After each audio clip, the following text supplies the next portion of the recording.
Bueno, buenas tardes. Entonces vamos a continuar con la clase de ayer que habíamos dejado en, en el enfoque multidimensional del uso eficiente del recurso hídrico, y habíamos quedado aquí eh, donde se indica de nuevo la definición de uso eficiente como cualquier medida, cualquier acción que reduzca la cantidad de agua necesaria o utilizada por unidad de servicio, producto o actividad, ¿no? Siempre mejorando o manteniendo como mínimo su calidad. Vimos algunos ejemplos en función de los distintos usos. Uso eficiente en el uso urbano, en el uso rural, agrícola, industrial. Y ahora vamos a ver un poco, muy ligado a la unidad 5, eh, con una visión un poco más ampliada, esta integración de distintos niveles, de distintas dimensiones, como están indicadas acá, para que veamos que el uso eficiente es una de las principales herramientas de la gestión integrada de recursos hídricos, y se puede, digamos, buscar esta eficiencia desde distintas dimensiones, ¿no? Eh, Podemos decir que esto de que el uso eficiente no es restringir el uso, ¿no? No estamos hablando de cerrar la canilla para reducir la cantidad de uso, sino todo lo contrario, a través de una gestión de la demanda, ¿no? Tratar de optimizar su uso, ¿no? Tratar de buscar un uso racional, ¿no?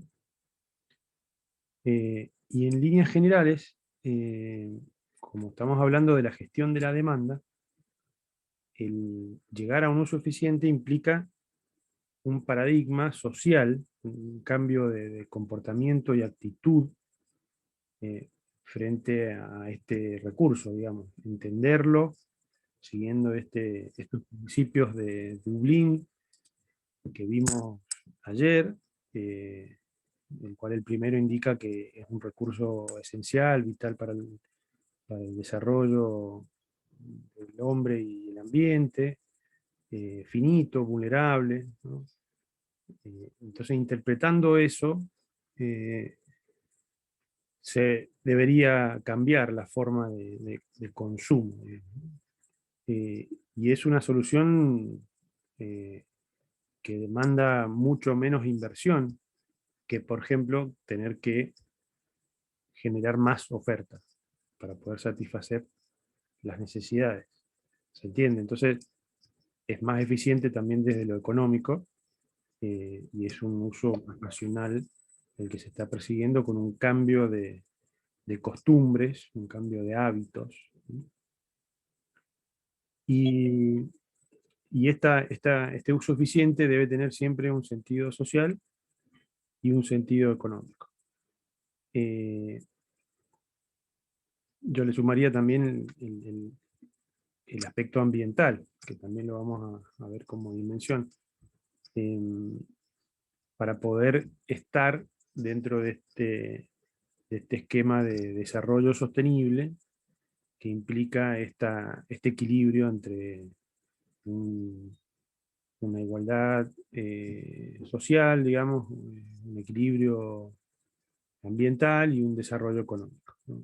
Estando en ese triángulo, podemos decir que las soluciones están encaradas para buscar un desarrollo sostenible, ¿no? Entonces, les dije que buscar soluciones a través de la gestión de la oferta o la gestión del suministro, eh, es más ineficiente, es más caro poder buscar más o mayor o mejores fuentes de agua, y que lo que conviene siempre es pasar a una gestión de la demanda, ¿no? Eh, en la gestión de la oferta, nosotros tenemos una dimensión física que es la que define la cuenca, la que define la cantidad de derrame anual de ese curso, es la que define la cantidad de lluvia, el clima, acá donde están las ciencias físicas, digamos, las ciencias de la Tierra, ¿no? Es un escenario conocido, variable en función del tiempo, pero hay líneas de base que dan una caracterización mínima para entender la oferta, ¿no? Al pasar a la gestión de la demanda, yo tengo un escenario donde ya se incorporan estas dimensiones socioeconómicas, ¿no? La dimensión social y la dimensión económica, están caracterizando eh, a este escenario para poder gestionarlo, digamos. Este escenario ahí está la sociedad, está la comunidad, están los distintos usuarios, hay diferencias de poder, hay diferencias de demandas, de volumétricas, es decir, los distintos usos de estos usuarios van a entrar en conflicto, ¿no? Hay presiones, hay conflictos, hay distintos intereses, eh, transacciones, hay mercados, ¿no? Se toman decisiones. El marco de todo esto es la dimensión política, que estaría dentro de estas dos, digamos, el marco político, el marco regulatorio de esa comunidad, de esa jurisdicción que está en una determinada cuenca. Hay que estudiarla y una solución podría estar dentro de esa dimensión. Por ejemplo, una ley. Otro ejemplo de una herramienta que busque el uso eficiente dentro de la dimensión económica podría ser una tarifa, por ejemplo, ¿no? Y esa tarifa va a tener que ser analizada en función de estos usuarios que están en este escenario socioeconómico, ¿no? Eh, También se le puede sumar una dimensión tecnológica. Esto es importante porque hace a la gama de soluciones que se pueden llegar a proponer. Por ejemplo, eh, un cambio tecnológico no solamente es una tecnología dura, así por ejemplo un sistema nuevo de riego, eh, sino que también puede ser tecnología blanda, en el sentido, por ejemplo, de tecnologías de la información y la comunicación, las TICs. Las TICs es un cambio tecnológico eh, que hace varias décadas atrás no lo teníamos, y por ejemplo ayudaría a difundir o concientizar a la población a través de aplicaciones móviles, por ejemplo, ¿no? Entonces, hay que, esta sociedad que está en continuo desarrollo va proveyendo de diferentes tecnologías duras y blandas que hay que incorporarlas en esta dimensión. Y después está la dimensión ambiental, digamos que estas sociedades, las cuales están buscando este uso eficiente, también tienen que prever sus sistemas sus puntos de vuelco, digamos, donde recibe el ambiente los efluentes, los residuos sólidos urbanos, etc. Entonces, básicamente, llegar o proponer un uso eficiente del recurso hídrico, es decir, que se está buscando un cambio en las costumbres, un cambio en la sociedad, un cambio en las normas, un cambio en la política, un cambio en la tecnología, eh, un cambio en el ambiente, tratando de reducir estas contaminaciones. Y va a depender, obviamente, de las variaciones espaciotemporales, es decir, eh, la parte física, ¿no? La dimensión física, que tiene que tener bien estudiado, bien conocido la variación espaciotemporal del recurso, marca una diferencia con otra región que tiene otro comportamiento, otra variabilidad. Y, y también va a ser diferente, digamos, la solución que busque un uso eficiente va a ser diferente en función de la comunidad en la que está inmerso ese problema, ¿sí? No es lo mismo proponer un uso eficiente del recurso hídrico en Mendoza que en Buenos Aires, ¿sí? Porque la oferta es diferente, en un caso hay escasez, en otro caso hay exceso de agua, en un caso hay cultura hídrica, en otro caso no hay cultura hídrica, eh, y así, siempre está esa variabilidad en el espacio y en el tiempo. Entonces, todo requiere una integración de estas diferentes dimensiones, ¿no? Están todas articuladas, todas relacionadas, pero es necesario esto, tener una idea sistémica, es decir, que cualquier solución que se proponga tiene que estar en línea con estas otras dimensiones, ¿sí? No puedo proponer eh, un sistema tarifario en una comunidad originaria, ¿sí? Porque el mercado en la comunidad originaria no es el que regula la eficiencia, ¿se entiende? Eh, por eso hay que articular este multisistema.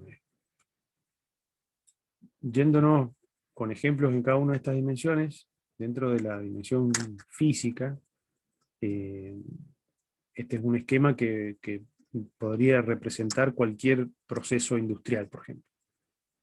Eh, donde yo tengo un ingreso de agua, ¿no? eh, para producir un producto o un servicio, ¿sí? O una demanda que está consumiendo esta agua. Esta actividad va a ser un uso consultivo, es decir, va a transformar este influjo en un producto, por ejemplo, una planta, un cultivo. Va a haber una descarga, va a haber un efluente, en el caso del ejemplo de actividad agrícola, el drenaje final es el efluente. En el caso de un proceso industrial, bueno, yo estoy produciendo 1 litro de leche eh, o 1 litro de vino y voy a tener un efluente, ¿sí? Producto de todo el uso consultivo que se hace en la bodega. Ese efluente, una parte de ese efluente va a ir a un punto final de evacuación, que puede ser un canal de drenaje, un canal receptor de efluentes, puede ser un curso de agua, puede ser ahí, acá donde está la contaminación, ¿sí? Pero parte de esa descarga va a volver al sistema como agua recirculada luego de un tratamiento. A medida que el proceso es más industrial, mayor porcentaje recircula de la que se vierte en una disposición final. En un proceso no tan industrial hay poca recirculación, ¿no? Entonces, esta agua recirculada va a hacer que este influjo de agua nueva sea menor. Entonces, la suma de estos dos caudales se conoce como uso bruto, ¿no? Entonces, este esquema, digamos, de consumo, del ciclo del uso del agua en un proceso, se utiliza para determinar o estimar distintos indicadores, ¿sí? Por ejemplo, un indicador sería la relación entre este volumen y este volumen. Es decir, esto me daría una idea de qué tanto se recircula, ¿sí? Eh, si otra sería, por ejemplo, este volumen respecto del consumo. También me da una idea de la tasa de uso. Bueno, hay diferentes indicadores. Yo les voy a mostrar un par nomás. La intención es que conozcan que existen formas de cuantificar la eficiencia volumétrica de uso del agua en un proceso industrial a través de indicadores, ¿no? Que van a de alguna manera determinar o, este, representar qué tan eficiente es una actividad o una empresa o una comunidad respecto de otra. Acá está, ¿ven? Es para comparar, para calificar, para corregir, para eso sirven. Hay estándares internacionales que básicamente por ahí hacen un poco más complejo este flujograma, pero en definitiva es algo similar a esto. Por ejemplo, la tasa de uso relaciona el grado de recirculación dividiendo el agua neta respecto al influjo de agua nueva. ¿Sí? Entonces, si es 100%, si este valor es 1, significa que no recircula nada, por ejemplo. La mayoría son mayores que 1, porque de alguna manera recirculan algo. A medida que más lejos de 1 está, o más lejos de 100 está, eh, más eficiente es, ¿no? Otro indicador puede ser, por ejemplo, la tasa de consumo, que acá es una relación entre la diferencia del influjo y el drenaje, la descarga, respecto al influjo. Entonces, mientras más cantidad de agua se disponga al final de la actividad, más baja será esa tasa. Entonces, este indicador de tasa de consumo es menor que 1, o 100%. Y acá, por ejemplo, vemos una tabla para tener una comparación, por ejemplo, de distintas industrias. Por ejemplo, la industria del azúcar tiene una tasa de uso del 300%. ¿Qué significa? ¿Ven? Que la relación, voy a volver para atrás, la relación que está volviendo a ingresar antes de procesar el azúcar es 2 veces o 3 veces el influjo. ¿Sí? La relación eh, esto sobre esto, este es el G, el agua bruta. El agua bruta sobre el influjo es 3 veces más. ¿Qué quiere decir? Que está recirculando un gran porcentaje. Otra industria, por ejemplo la cárnica, tiene un porcentaje de tasa de uso de 133%. O sea que es mucho menor lo que recircula. ¿Se entiende? Entonces, estos indicadores son útiles para controlar los procesos, para ir mejorándolos, para darle una plusvalía. Todo indicador se utiliza para eso, para poder comparar, para poder calificar. Y la plusvalía, si yo tengo una empresa que desarrolla curtiembres y la comparo con mi competencia, y yo expongo mis tasas de uso, mis tasas de recirculación, mis tasas de consumo, y evidencio una mejora continua, por ejemplo, y bueno, yo podría, siguiendo estándares internacionales, o normas internacionales o normas locales, decir cumplo con la norma tanto, estoy disminuyendo o aumentando mi recirculación, y eso debería dar una plusvalía, es decir, que el día que mi producto esté al lado de la competencia, me elijan mi producto porque tiene una recirculación mayor de agua o una eficiencia mejor. ¿Se entiende?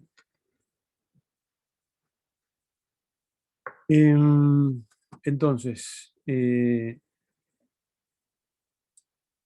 esto nuevamente recordar que no es la eficiencia desde lo físico, no es restringir el agua, sino es optimizar, ¿no?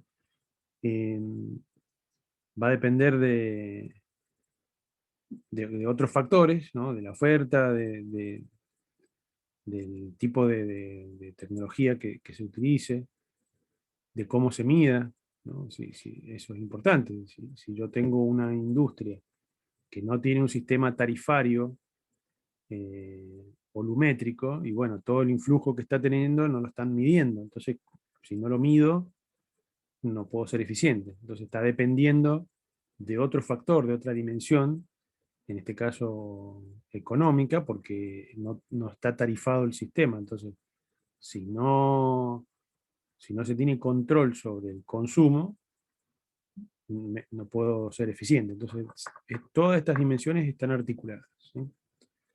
Eh, También depende de si estamos hablando del sector público o del sector privado, lo vamos a ver enseguida. Eh, Depende también de la región. Acá, por ejemplo, vemos una tablita, una gráfica que demuestra en función de las distintas regiones o distintos países eh, el uso respecto del costo, ¿no? Eh, hay una relación directa entre la tarifa o el precio del metro cúbico de agua para un uso determinado respecto del Producto Bruto Interno, por ejemplo, del país. Es decir, eh, generalmente grandes países consumen, si tienen mucho PBI, consumen más que países con menos desarrollo económico, ¿no? Y al revés.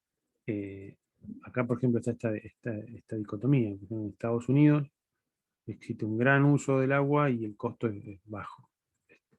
Y en Alemania tengo un gran costo, por ende un menor consumo. En líneas generales, la tendencia sería esta: a medida que el costo del agua aumenta, el uso se reduce. Entonces estamos indicando que eh, que en la dimensión física, esto de entender volumétricamente que se está consumiendo menos, depende mucho de otras dimensiones, normativas, políticas y económicas, ¿no? Entonces, dentro de la dimensión económica, eh, esto lo vamos a desarrollar bien en profundidad en la unidad siguiente, la unidad 4, agua y sociedad, donde vamos a ver bien la valoración económica del agua. Pero en líneas generales, existe una diferencia entre valor, precio y costo, ¿sí? Eh, el precio va a salir de la sumatoria de los costos de ese producto, para hacer ese producto, más todos los beneficios que pueda incorporar el productor, va a determinar un precio. Y está eh, relacionado con el mercado que tenga ese producto, si es que tiene mercado. Cuando existe mercado, eh, es más directo, porque el precio sale, como les dije, de la sumatoria de todos los costos, directos e indirectos, y la sumatoria y un beneficio del productor. Y ese precio se va a mover en función de la demanda. Si la demanda aumenta, el precio va a aumentar. Si la demanda disminuye, el precio se va a reducir. Si se reduce la demanda y se reduce el precio, y todavía queda una diferencia entre ese precio y el costo, el, el productor lo va igual a vender en el mercado, porque se le va a reducir el beneficio, pero igual está por encima del punto de equilibrio. Entonces, eh, la flexibilidad del mercado. Hasta ahí estamos de acuerdo. El tema es en los recursos naturales, en el agua, por ejemplo, que no tiene mercado. No tiene mercado en general. Existen países donde el agua entra como un bien de mercado. En, en la, en la unidad siguiente vamos a diferenciar los bienes, ¿sí? Los bienes públicos, los bienes privados. Vamos a ver algunos principios económicos. Dentro de acá está vinculado el tema económico con el tema dominial, ¿sí? Al hablar de un recurso natural, tenemos que diferenciar los bienes privados de los bienes públicos. En líneas generales, eh, dentro de los bienes privados, podemos decir esto, que la tendencia de cualquier proceso es utilizar los recursos más económicos, digamos. Yo estoy desarrollando un producto, yo tengo una empresa, voy a optimizar los costos para poder maximizar mi beneficio, ¿sí? Entonces, eso está diciendo esta primera línea. Los influjos más económicos son los que voy a buscar. Entonces, como el precio del agua, ¿sí?, es relativamente bajo, y a veces muy bajo, no puedo exigir desde un concepto privado hacer una eficiencia, porque no mueve la aguja, digamos, en la economía. ¿Se entiende? Es decir, un influjo que no cuesta, no va a importar la reducción de la cantidad utilizada, porque no me cuesta. ¿Se entiende? ¿Cuál sería la solución? Y bueno, hacerlo más caro, elevar el precio. Y bueno, eso se contrapone, si yo elevo el precio del agua, se contrapone con una visión de la dimensión social, es decir, donde están los derechos humanos, donde tengo que tener en conocimiento la condición socioeconómica. Eh, entonces ahí choca ese enfoque. Es decir, es un recurso, el agua es un recurso barato, ¿sí?, pero nos cuesta caro, sería.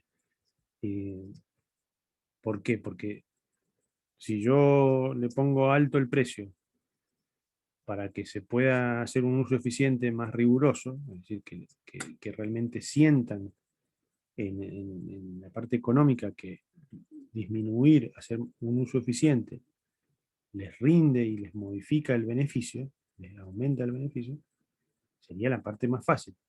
Pero eso es contraproducente desde lo social. En países donde está liberado el agua al mercado,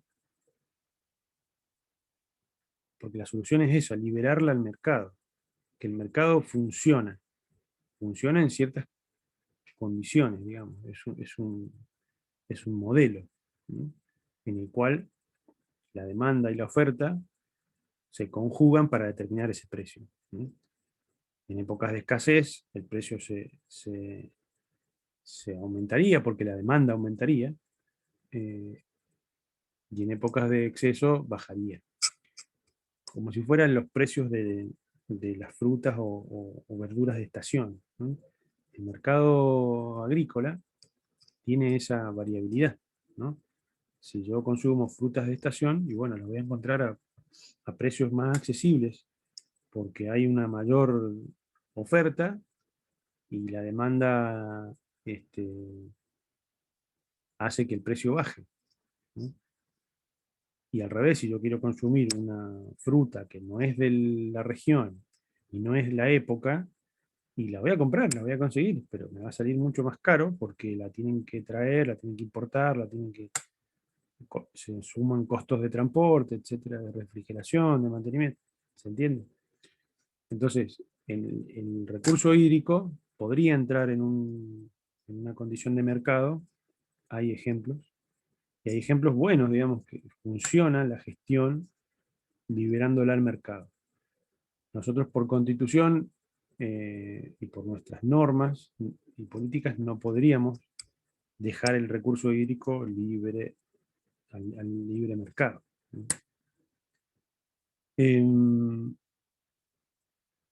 Entonces, en forma de resumen, la eficiencia en términos económicos será muy baja, por todo esto que le estoy diciendo, y carente de incentivos. Estos precios bajos hacen que no les interese a las industrias hacer eficiencia por el hecho de bajar sus costos, porque estamos hablando de costos bajos, ¿no? Bueno, entonces los dije, el nivel de atención, estos son principios básicos, digamos. El nivel de atención que se presta al uso eficiente del agua es directamente proporcional al precio cobrado por su servicio. ¿Sí? Por ejemplo, en el caso de la energía eléctrica, Yo tenía una profesora en los cursos de maestría, una economista,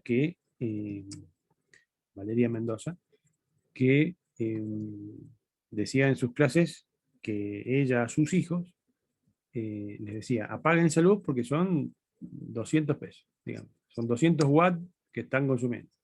O sea, ella tenía una idea de su consumo mensual, y estaba en un rango tarifario en la que estaba, digamos, cómoda, digamos, en su consumo, porque es una relación de, de poder adquisitivo también. El que tenga mayor poder adquisitivo va a poder consumir más, ¿sí? ¿Y por qué? Porque se puede dar el lujo de tener toda la luz prendida, porque la paga y se siente bien. El que está cómodo con un cierto consumo y está atento al consumo, y va a cuidar que se apague la luz si no se está utilizando. Entonces ella decía, y, y hacía entender a sus hijos ese consumo, ese expresado en kilovatios, diciendo, ahí estamos tirando 100 kilovatios, 100 watts, ¿se entiende? Lo mismo pasaría con el agua. Eh, el agua en Chile, por ejemplo, se cobra y se cobra bastante caro, y es común que las personas cierren las llaves, ¿no? Cosa que nosotros no hacemos. ¿Quién cierra la llave de paso, de corte principal de la casa en la noche? Nadie cierra. Y yo esa práctica la he visto en Chile. ¿Por qué? Porque todas las casas tienen su medidor de agua. Y para reducir la tarifa que pagan, y cierran la válvula. Eh, entonces pasaría lo mismo con el gas, ¿no?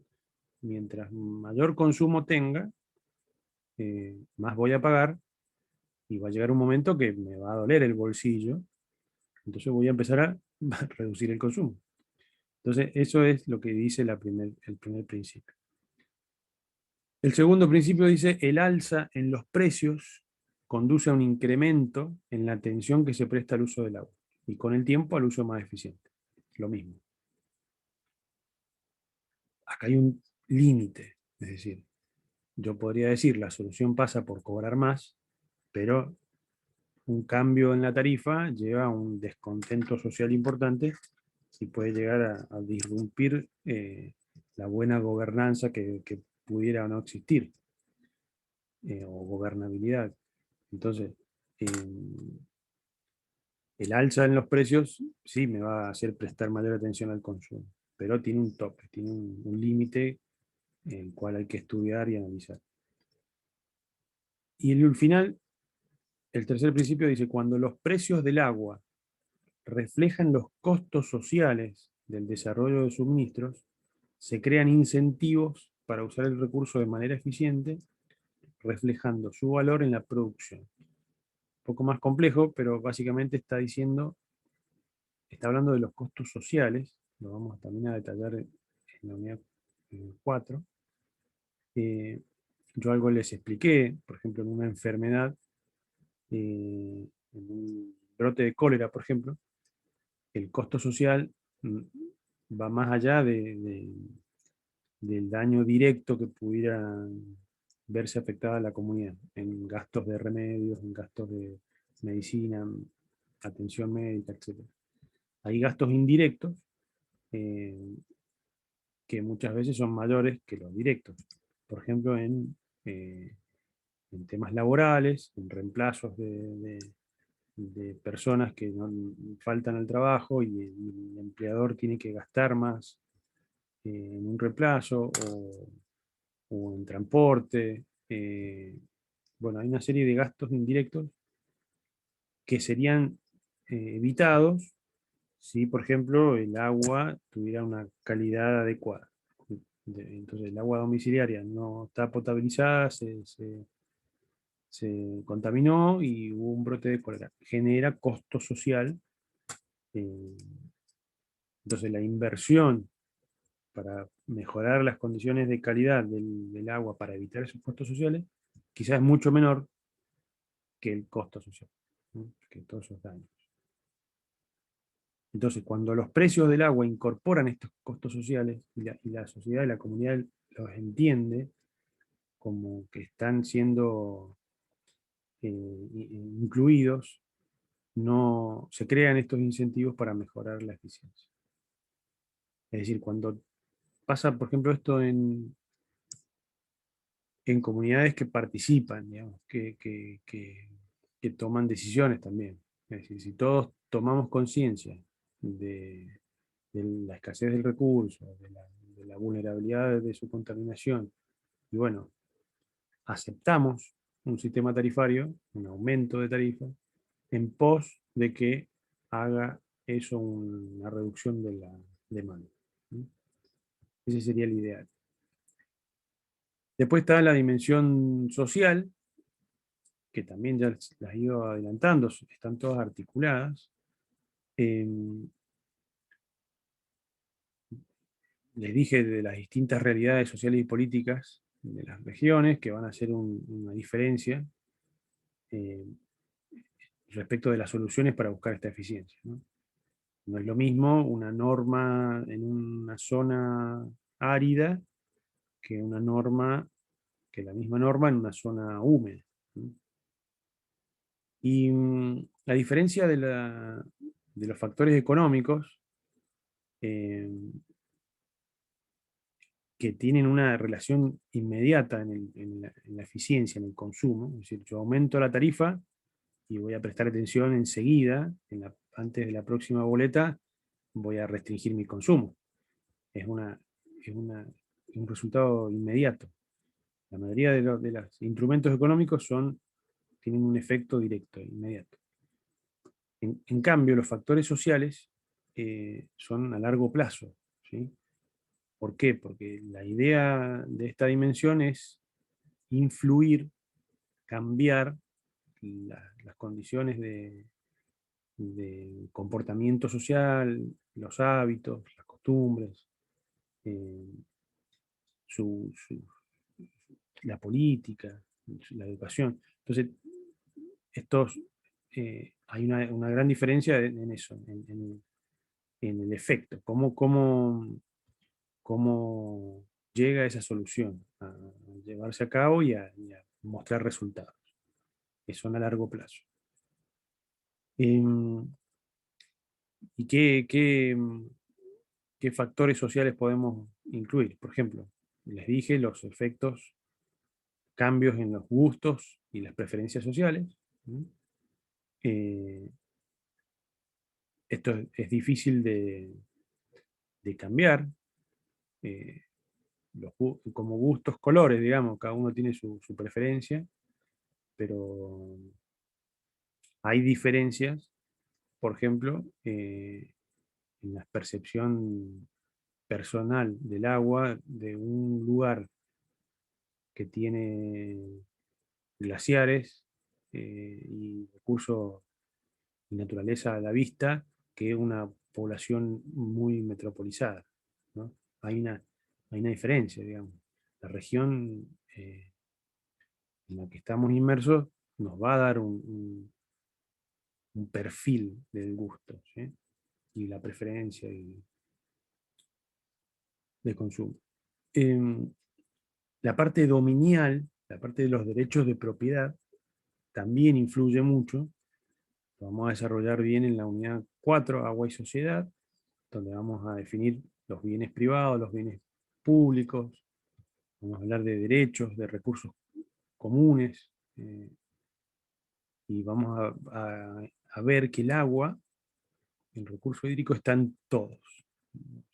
Podemos tener el agua como un bien privado, por ejemplo, el agua embotellada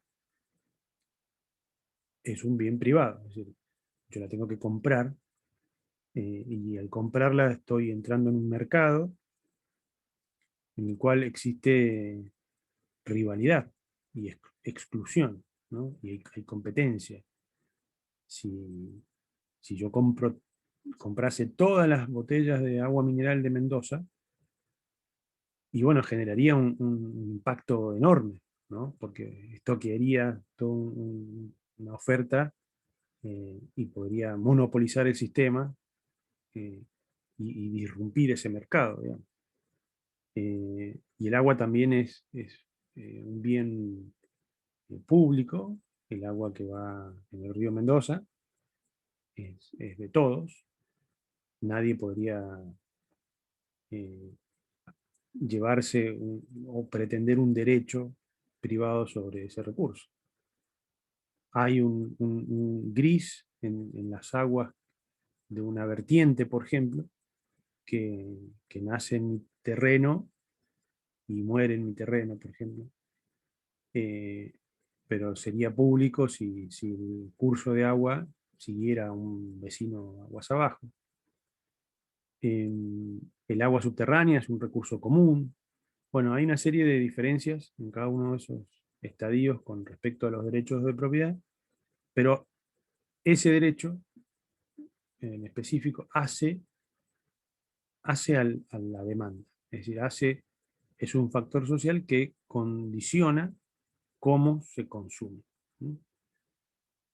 Luego están las políticas. Las políticas entendidas como líneas directrices eh, en el cual enmarca el accionar de esa comunidad, digamos, ¿no? Existen políticas hídricas, hablan de eficiencia. Vamos a ver también en la unidad siguiente más detalle de políticas. Eh, el tema de normas y legislación, acá por ejemplo podrían entrar como ejemplo de soluciones para uso eficiente, una multa, por ejemplo, una ley, una resolución, una ordenanza que establezca, por ejemplo, que no se pueden volcar efluentes cloacales a un canal de riego, por ejemplo, eh, o efluentes industriales a un canal de riego. Entonces, si el órgano de control eh, encuentra un drenaje industrial en un canal de riego, y bueno, le impone una multa a esa empresa, ¿no? Y eso sirve para que esa empresa realmente haga recirculación y no tire tanto efluente, o que el efluente lo trate antes de tirarlo, entonces lo va a recircular, ¿no? Y ahí se garantiza el uso eficiente. Luego podemos hablar de la educación, es muy importante para poder modificar estas preferencias, estos gustos, estas conductas, ¿no? Eh, y la mayoría son, como les decía, a largo plazo.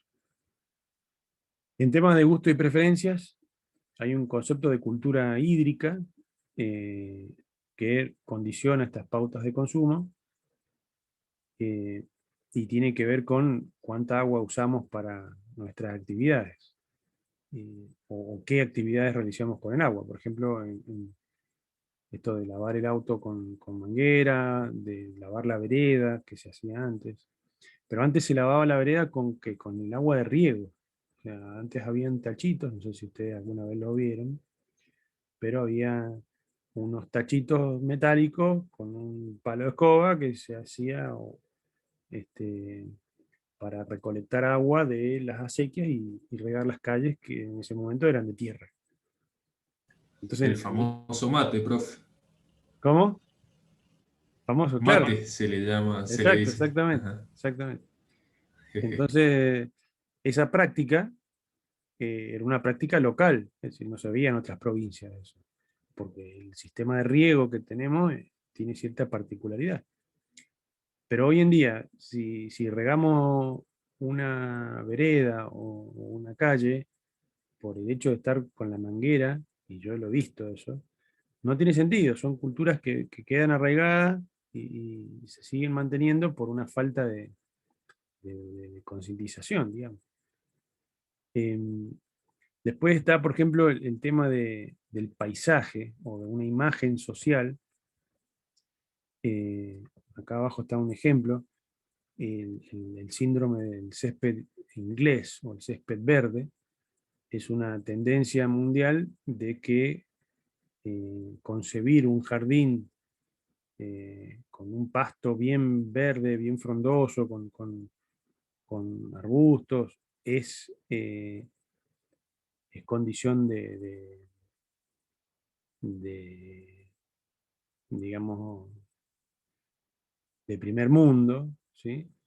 Eh, está mal, porque ese tipo de vegetación requiere una mayor demanda de consumo de agua y no está condiciendo con las condiciones climáticas de la región. Entonces, interpretar o querer que en mi casa tener un jardín o un parque todo tipo cancha de golf, eh, estaría disrumpiendo el paisaje real, natural, ¿no? Pero es una concepción que se generalizó y, bueno, está aceptado que un jardín todo verde es bonito y está bueno. Y bueno, lo que hay que hacer es romper esa imagen o ese paisaje este, exógeno, digamos, no local, y cambiarlo por, por, por pensar, por difundir que un paisaje xérico, con X, xérico, que requiere poca agua, eh, es lo que debemos adoptar. Entonces, eso tiene que ver con una cultura del agua. Eh, Después, eh, el ingreso, el nivel de ingreso individual, también va a determinar cómo consumimos agua, porque, por ejemplo, la incorporación de tecnologías, por ejemplo, un lavavajillas. Y bueno, no todos los mendocinos tienen lavavajillas, yo no tengo lavavajillas. Eh, pero a medida que aumenta el nivel socioeconómico, y bueno, empiezan a tecnologizarse el hogar, y uno de los aparatos que están disponibles en el mercado son los lavavajillas. Y bueno, son elementos que, que mejoran las condiciones de vida, pero van consumiendo más volumen de agua. ¿Se entiende? Entonces, en función de ese nivel de ingreso, yo puedo elevar mi confort, mi nivel de confort, pero aumentando eh, la demanda de agua. Pasa lo mismo con las piscinas, las piletas. Bueno, a medida que el nivel de ingreso aumenta, se ven más piletas y tienen un consumo importante. Eh, otro factor que incide es en la oferta. Es decir, ahora vamos a relacionarla con la dimensión física. Es decir, los gustos y preferencias sociales están directamente relacionados con la oferta hídrica. Es decir, si estamos en una zona como la nuestra, de escasez, y bueno, ya hay de por sí un conocimiento de que no hay tanta agua para disponer. Entonces hay una percepción social que entiende la oferta, ¿sí?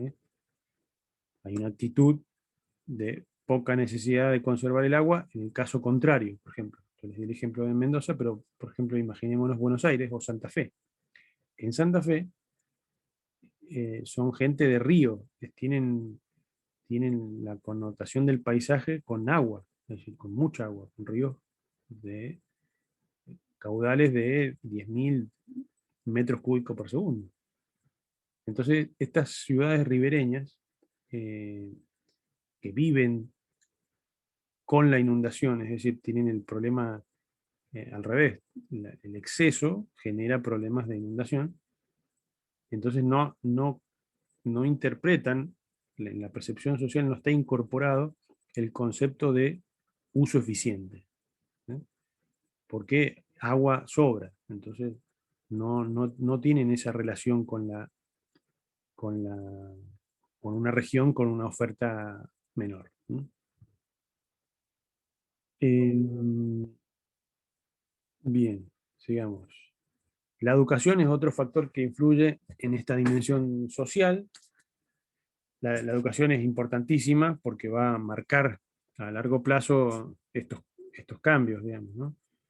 Como objetivo, la educación trata de que los usuarios acepten estas propuestas de uso eficiente, digamos, de que conciban al recurso como un recurso escaso, finito y vulnerable.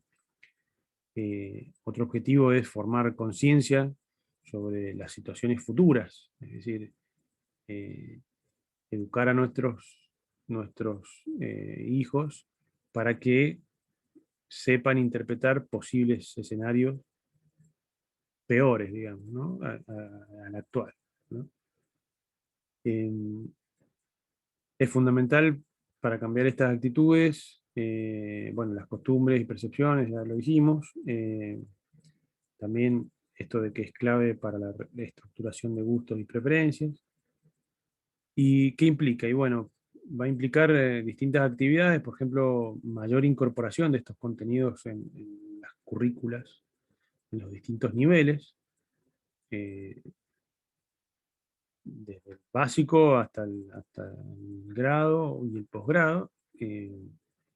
Esto se está llevando a cabo desde hace muchos años, la incorporación de temáticas hídricas, al menos en nuestra provincia. Eh, Después está el tema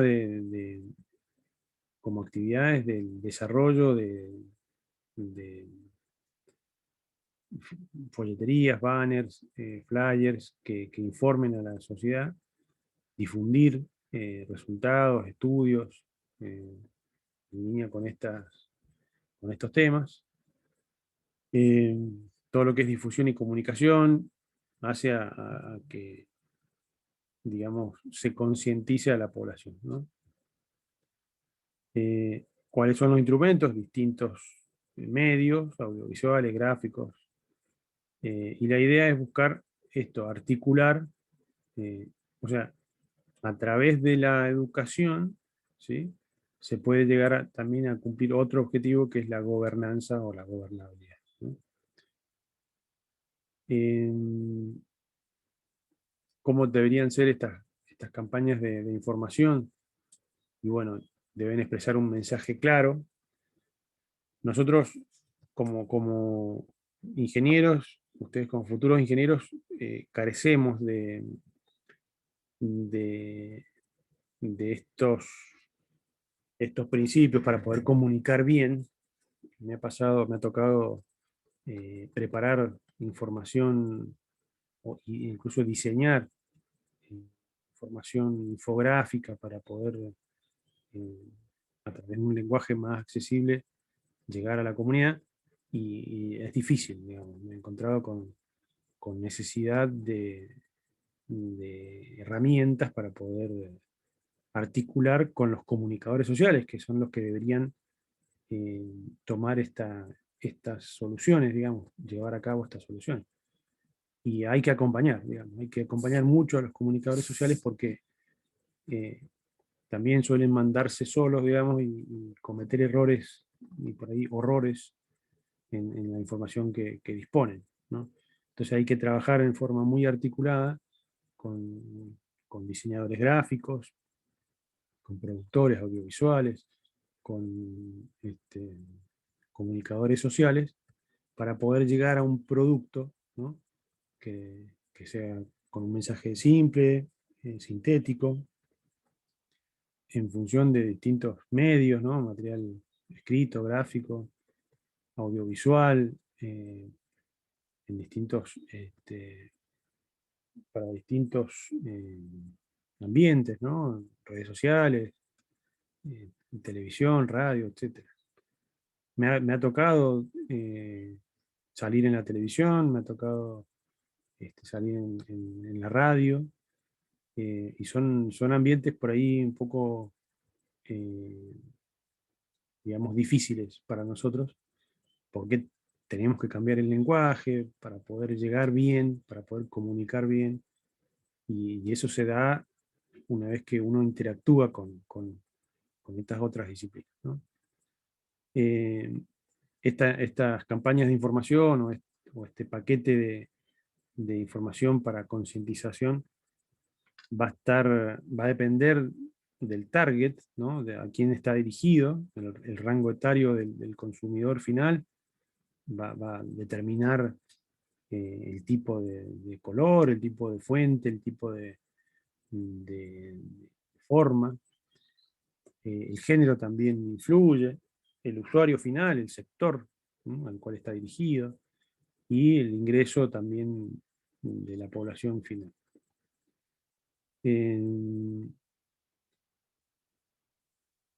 Avanzamos con esto un poquito más y hacemos un corte. Desde la parte de la dimensión social, me quedó el factor legal. Factor legal lo que hace es, también lo vamos a desarrollar en la unidad siguiente, pero básicamente las leyes deben perseguir dos principios, el primero de eficiencia y el segundo de eficacia, que tienen que ver con estar alineado, tener un acatamiento o cumplimiento de órdenes superiores, en el caso de la eficacia, y en el caso de la eficiencia es que esa ley sea idónea, ¿no? Y pueden existir, por ejemplo, diferentes soluciones para el uso eficiente del recurso hídrico, por ejemplo, una norma, una ley, que promocionen la eficiencia, ¿no? Eh, en la mayoría de las regiones, de las provincias, los recursos hídricos que forman parte de los recursos naturales, por constitución, modificada en el año 1994, son potestad de las provincias, ¿no? Su administración. Entonces son recursos provinciales de los que estamos hablando. Y en el caso de que existan jurisdicciones que compartan el recurso, ahí la nación entraría también a resolver, por ejemplo, conflictos, ¿no? En el caso del recurso hídrico, eh, el espacio físico que envuelve ese recurso hídrico es la cuenca, ¿no? Y la cuenca eh, generalmente cruza fronteras jurisdiccionales. Y al cruzar fronteras jurisdiccionales existen normas o leyes distintas, ¿no? Por ejemplo, si yo cruzo de Mendoza a Buenos Aires por el río Colorado, toda la cuenca del río Colorado atraviesa 5 provincias. Y esas 5 provincias tienen jurisdicción propia y tienen potestad, según la Constitución, de ejercer derechos sobre el recurso hídrico, ¿no? Entonces acá donde empiezan los conflictos territoriales por un recurso común, y el que está aguas arriba tiene una posición, el que está aguas abajo tiene otra posición, diferenciada, ¿no? Porque el que está arriba es el que va a usar primero el agua y va a dejar pasar un determinado caudal acordado por consenso o por convenio, pero puede llegar a contaminar. Eh, Incluso puede llegar a utilizar el agua como táctica de guerra, ¿no? Como una táctica bélica, es decir, existe esta forma de pensar también. Eh, entonces, estas normas condicionan o regulan el uso, ¿sí?, en cada jurisdicción. Pero hay conflictos en estos espacios que comparten más de una jurisdicción. También lo vamos a ver cuando veamos comités de cuencas, por ejemplo, ¿no? En la unidad 5 vamos a desarrollar el tema de organización de los stakeholders, y una solución pasa por los comités de cuencas.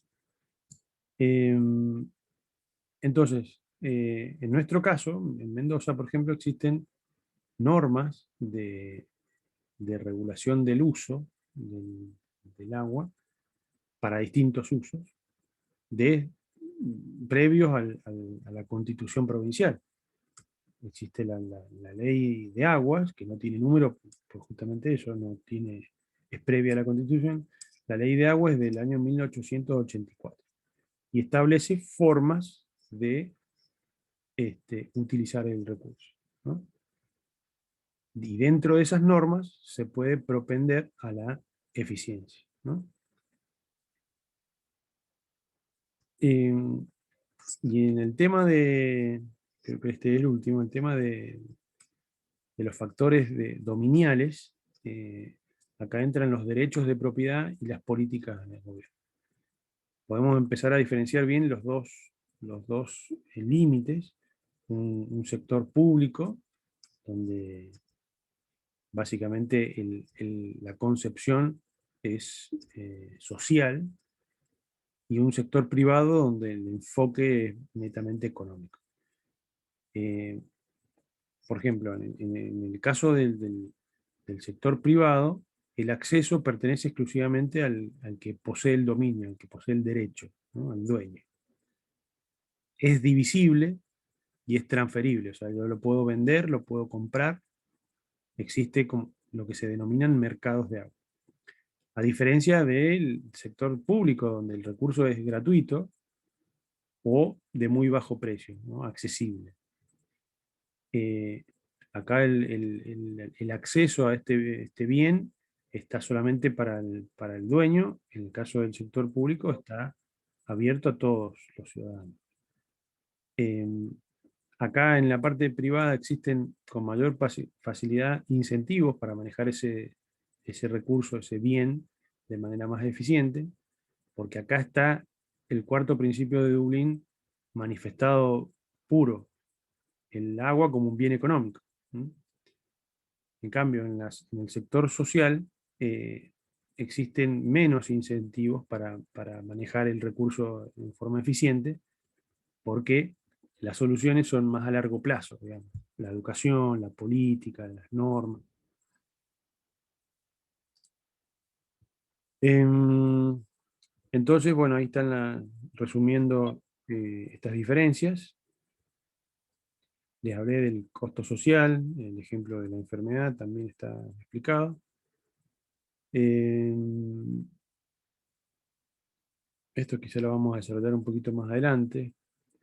Esto es importante. En uno de los ejercicios del práctico 1 o 2, no me acuerdo, ustedes debían hacer una tabla para priorizar los usos, ¿no?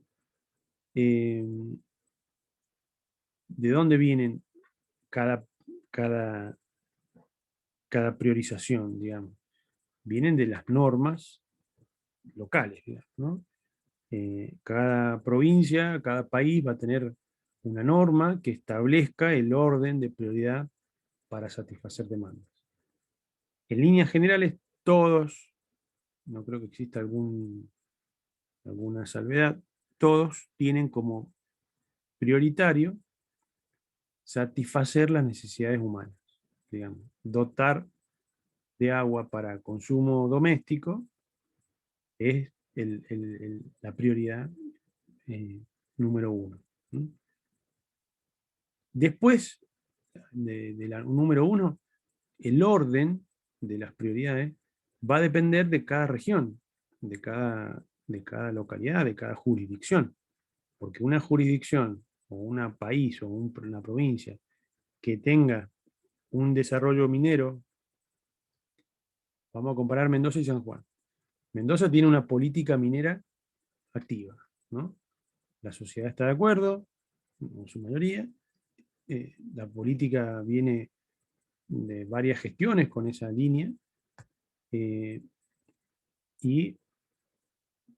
a diferencia de Mendoza, el uso minero, el uso industrial minero, no está priorizado. Inclusive no está ni aceptado en Mendoza. Entonces, existen leyes que incluso se derogan por descontento social en Mendoza,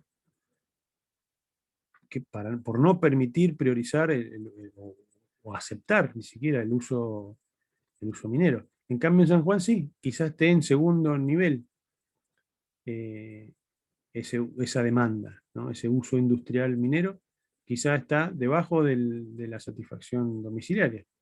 Entonces, esa diferencia entre regiones con distintas condiciones industriales, políticas, hacen que el orden de prioridad sea diferente. Lo mismo sería con una diferencia entre una región con escasez hídrica y con excesos. Es decir, en una zona que se inunda constantemente, y bueno, quizás sea una prioridad otro tipo de demanda y no la demanda este, ambiental, por ejemplo, ¿no? ¿Se entiende? Entonces, eh, estos, en función entonces de las políticas, de las normas, va, se van a establecer en esas normas las distintas prioridades, ¿no? Bueno, vamos a hacer un cortecín acá y después continuamos con esta parte.